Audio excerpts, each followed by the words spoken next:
এ নিয়ে বিস্ফোরক মন্তব্য করলেন আমাদের সবার প্রিয় পিনাকি ভট্টাচার্য। তিনি বলেছেন, হাদিকে লক্ষ্য করে গুলির করার ঘটনা নিয়ে সামাজিক মাধ্যমে নতুন মন্তব্য করে পিনাকি ভট্টাচার্য নিজের ফেসবুক পোস্টে তিনি দাবি করেন, হাদিকে গুলি করার যে ফুটেজ প্রকাশিত হয়েছে তা বহুবার দেখে তিনি কয়েকটি গুরুত্বপূর্ণ মন্তব্য মূল্যায়নে উপনীত হয়েছে। তা হলো, পিনাকি লেখেন, আমি নির্ভুল নিশানায় পিস্তলের গুলি চালাতে পারি।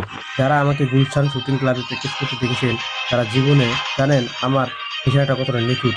তিনি জানান, দিনের পর দিন অনুশীলনের মাধ্যমে তিনি এই দক্ষতা অর্জন করেছেন। কতদিন ধরে এবং কত শত শত গুলি ছুড়ে তিনি প্র্যাকটিস করেছেন তার হিসেবে পুলিশের কাছে থাকার কথা নয়। তিনি আরও বলেন, তার প্রশিক্ষক জানেন যে তার হাতে নিশানা কোন লেভেলের।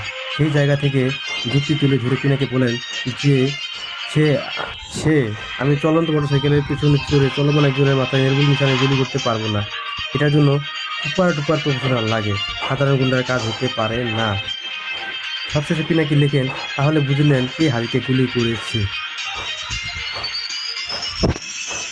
এ নিয়ে বুঝতে পারি যে বাংলাদেশের ভেতরে কিছু দালাল বা কিছু লোক এমন এক ফিল্মিশনে নেমেছে যারা দেশপ্রেমিক যোদ্ধাদের মারার জন্য উঠে পড়ে লেগেছে।